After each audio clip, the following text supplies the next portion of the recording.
Bismillahirrahmanirrahim. Assalamualaikum warahmatullahi wabarakatuh.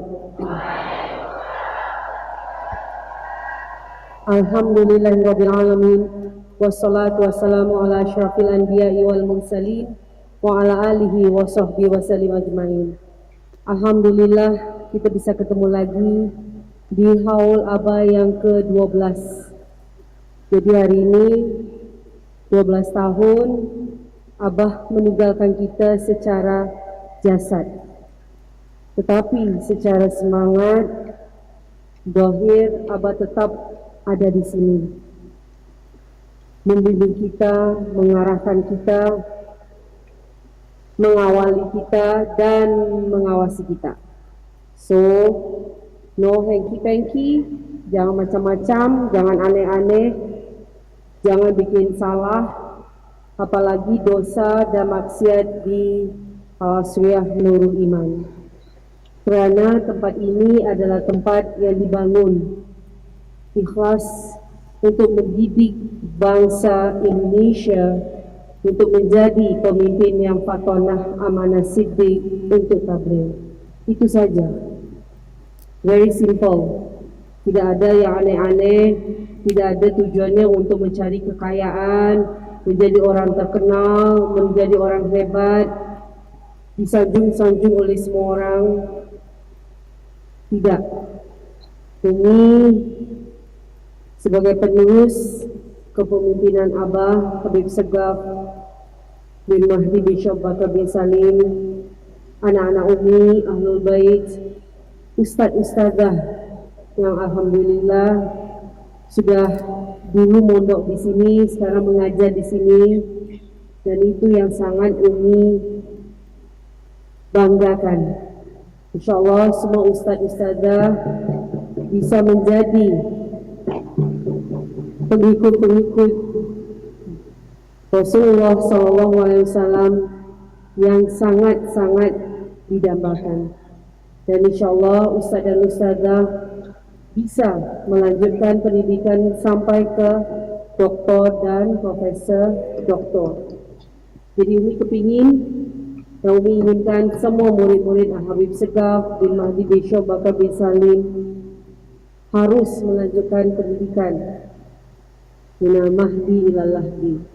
Bagi santri-santri yang sudah selesai 1 dan pengabdian 2 tahun, yang keluar selesai dari sini, lanjutkan pendidikan Anda S2, S3 sampai Anda benar-benar mendapatkan ilmu. Kalau ilmu seperti Habib Segaf, Sayyidina Syekh Habib Segaf, itu ilmu yang sangat susah. Tetapi kalau sudah diizinkan Allah, pasti Anda bisa mendapatkannya. Begitu juga pesan ini kepada anak-anak Umi dan menantu-menantu Umi, nanti ke cucu, cicit dan seterusnya. Anda harus terus mencari ilmu. Kalau tidak bisa meninggalkan Indonesia, carilah ilmu dari tempat yang terdekat. Anda harus menjadi paling sedikit doktor. Kerana ilmu di dalam agama Islam ini tidak mungkin dan tidak bisa habis sampai kiamat. Tadi Umi ngobrol dengan teman Umi, LJ dari Singapura, karena selama ini kita berteman sudah bertahun-tahun, tapi Umi tidak pernah bertanya agamanya apa. Jadi ternyata LJ agamanya Taoism. Jadi di daerah Cina ada agama-agama seperti Taoism, Confucianism, Buddhism, itu yang di daerah Cina. Mereka sekarang sudah ada di daerah Thailand juga sudah ada, tetapi rata-rata ilmu-ilmu ini, agama-agama ini ada di orang-orang Cina. Kalau Islam, semua agama beda dengan Islam. Islam untuk semua bangsa dan semua negara, bukan hanya untuk orang Indonesia, bukan hanya untuk orang Arab. Semua orang bisa menjadi orang Islam. Yang penting Anda mengenal Islam, Anda belajar tentang Islam, dan Islam bukan hanya tentang sholat, hanya tentang ibadah, tetapi Islam itu mencakup semuanya. Islam is a lifestyle. Jadi semua perilaku kita harus islami sebagai seorang muslim, sebagai seorang muslimah. Umi baru datang dari umrah. Itu Umi datang dari umrah sekarang adalah hari yang ke-10. Umi datang dari umrah. Dan malaikat yang dampingi Umi tinggal 30. Kalau Anda pernah tahu, ada sabdanya Rasulullah SAW, ketika orang pergi umrah atau haji, mereka akan pulang dengan 40 malaikat mendampingi mereka. Setiap satu hari, satu malaikat akan meninggalkan orang yang pulang dari haji dan umrah. Jadi sekarang Umi masih punya 30 malaikat yang dampingi Umi. Karena Umi sudah di sini selama 10 hari. Selama 10 hari di sini, mendarat dari umrah di hari Kamis, hari Jumat Umi sudah terbang ke Jogja. Karena alhamdulillah di sana ada Umi sebagai narasumber di seminar perempuan pejuang syurga.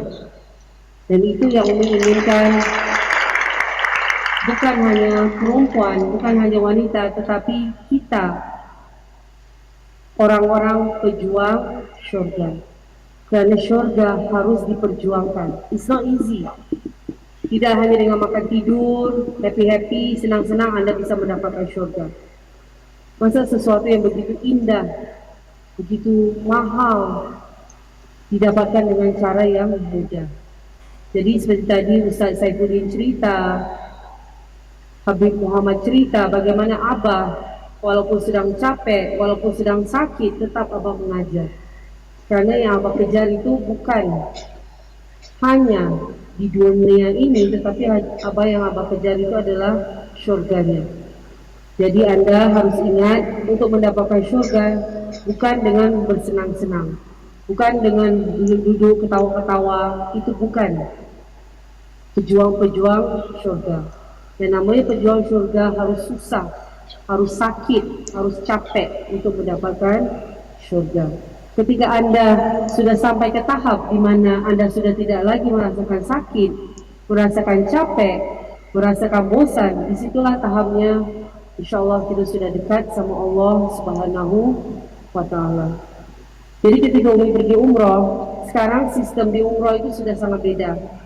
Ustaz Saifuddin waktu berangkat umrah masih pakai aplikasi untuk masuk ke Raudah?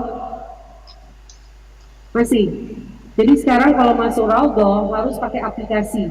Jadi sebelum kita berangkat ke umrah, kita sudah download aplikasi untuk bisa ziarah masuk ke Raudah, ketemu dengan Rasulullah SAW. Ketika Umi ke sana, Umi selalu kalau pergi Raudah itu masuk ke Raudah, perempuan-perempuan boleh masuk setelah duha sampai sebelum dohor dan setelah isya sampai waktu sekitar jam 10. Setelah itu kadang-kadang dikasih waktu untuk laki-laki, tetapi yang waktu yang paling panjang adalah setelah sholat isya sampai jam 12. Jam 12 Masjid Nabawi akan ditutup, beda dengan Masjidil Haram. Masjidil Haram 24 jam tidak pernah ditutup, karena orang-orang setiap waktu, anytime, any day, mereka bisa melakukan umrah, bisa tawaf, bisa sa'i, itu di Masjidil Haram. Beda dengan Masjid Nabawi, jam 12 pasti ditutup. Kenapa? Karena sudah pernah terjadi, tubuhnya Rasulullah SAW sudah mau dicuri sama orang Yahudi. Jadi semenjak itu jam 12 pasti masjidnya dikunci dan ditutup. Selalunya kalau Umi berangkat umrah, Umi bisa masuk ke Raudah di duha dan pada isya. Kita tunggu. Tapi sekarang tidak boleh. Sekarang sesudah duha boleh masuk hanya satu kali. Satu kali datang, satu kali masuk. Kalau dulu kita 3 hari di Raudah bisa 2 kali sehari selama 3 hari di Raudah. Di hari yang terakhir, Umi dikasih tahu dengan teman sebelah Umi yang sholat bersama. Ibu itu bilang, ibu kalau mau masuk ke Raudah bisa masuk, tapi lewat pintu 32. Jadi nanti anda kalau punya kesempatan mau masuk Raudah 2 kali sehari, ingat pintu 32. Itu pintu yang benar-benar spesial untuk perempuan, yang sebelahnya adalah raudhah. Jadi memang kita tidak masuk ke raudhahnya karena kita diberikan kesempatan hanya satu kali bisa masuk raudhah. Tetapi untuk bisa sembahyang di sampingnya raudhah itu sudah benar-benar anugerah. Jadi ketika Umi dikasih tahu, Umi langsung antri untuk masuk ke pintu 32. Pas waktu Umi mau masuk ke pintu ke-32, Umi ketemu dengan ibu-ibu ini yang suaminya teman baiknya almarhum Abah. Akhirnya dia cerita, panjang lebar, akhirnya ditutup pintu untuk masuk ke raudhah. Akhirnya tidak masuk. Umi sedih, karena besok Umi sudah mau balik sudah mau ke Mekah. Akhirnya Umi bilang dengan adiknya, Umi, yuk besok kita harus wada ke Rasulullah SAW. Anak-anak yang beruntung yang bisa pergi umrah, kita harus 2 kali wada. Ketika sudah mau pindah dari Madinah ke Mekah, kita harus wada kepada Rasulullah SAW. Jadi paginya, karena kita siangnya sudah mau berangkat ke Mekah, kita pagi-pagi habis sholat subuh, Umi bilang dengan adiknya, Umi, yuk kita wada kepada Rasulullah SAW. Walaupun tidak bisa masuk ke raudhah. Jadi dari luar itu kita lihat kubah yang warna hijau dari Masjid Nabawi. Disitulah makamnya Rasulullah SAW dengan Sayyidina Sayyidina Abu Bakar Siddiq dan Sayyidina Umar bin Khattab. Mereka bertiga di situ. Jadi Umi di luar, Umi lihat orang-orang sudah beratur, berebut-rebutan yang masuk ke raudhah yang sudah ada di aplikasi. Karena Umi tidak ada di aplikasi, Umi bilang dengan adik Umi, gak apa-apa kita di luar aja. Baca selawat, minta izin dengan Rasulullah SAW, kita akan ke Mekah, dan supaya dipanggil lagi untuk bisa datang ziarah ke Rasulullah SAW. Ketika kami sedang berdoa di luarnya Masjid Nabawi, pas berhadapan dengan kubahnya Masjid Nabawi yang warna hijau itu, tiba-tiba ada satu orang lewat, orang bule, perempuan bule. Dia bilang dengan Umi, can you speak English? Oh yes, I can speak English very well.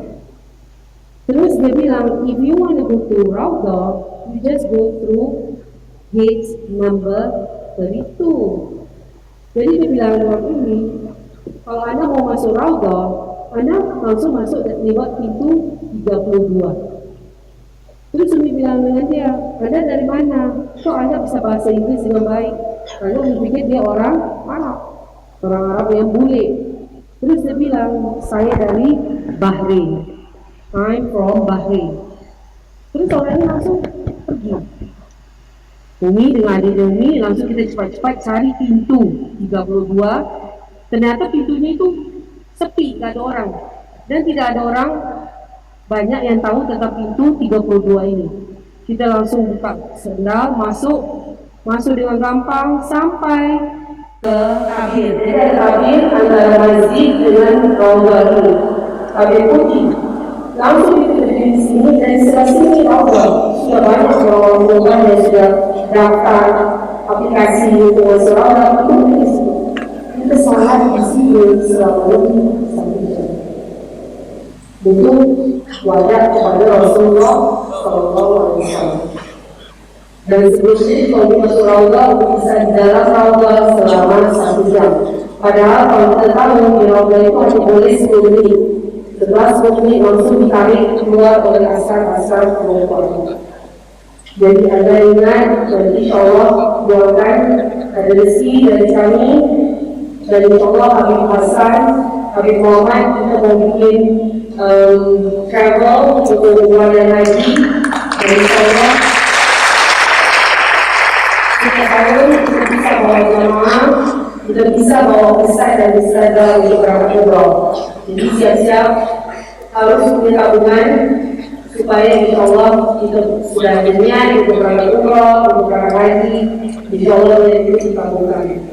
Bagi ini tidak ada kesenangan yang diberikan kesenangan ketika ziarah Rasulullah SAW. bisa masuk ke Masjidil Haram, bisa melakukan tawaf kami walaupun pulang dengan oleh-oleh dibantu sampai sekarang belum, tetapi itu tidak ada artinya dengan iman pergi ke Baitullah. InsyaAllah kita semua bisa diberi kesempatan dan InsyaAllah kita semua bisa dipanggil oleh Rasulullah SAW untuk berangkat pergi umrah dan haji. Bagi Umi yang ditinggalkan Allah untuk mengurus iman, Umi harus mengamankan iman sampai kiamat kita gratis dan tempat tinggal, makan, kesehatan dan pendidikan. InsyaAllah kita akan terus menggali sejarah-sejarah dari Syekh Habib Segaf bin Mahdi bin Syukur Pakistan. Karena apa itu? Ilmunya bukan banyak ilmu akhirat atau ilmu Islam, apa itu ilmu sosial, ilmu psikologinya, semua apa kuasai. Dan itu harus kita juga sebagai murid Syekh Habib Segaf bin Mahdi bin Syukur Pakistan harus menguasainya. Dapat mengingatkan Habib Segaf, Habib Segaf mimpi Rasulullah SAW berkali-kali. Dan salah satunya yang paling tidak bisa lupakan dan selalu kalau kita pasti tahu.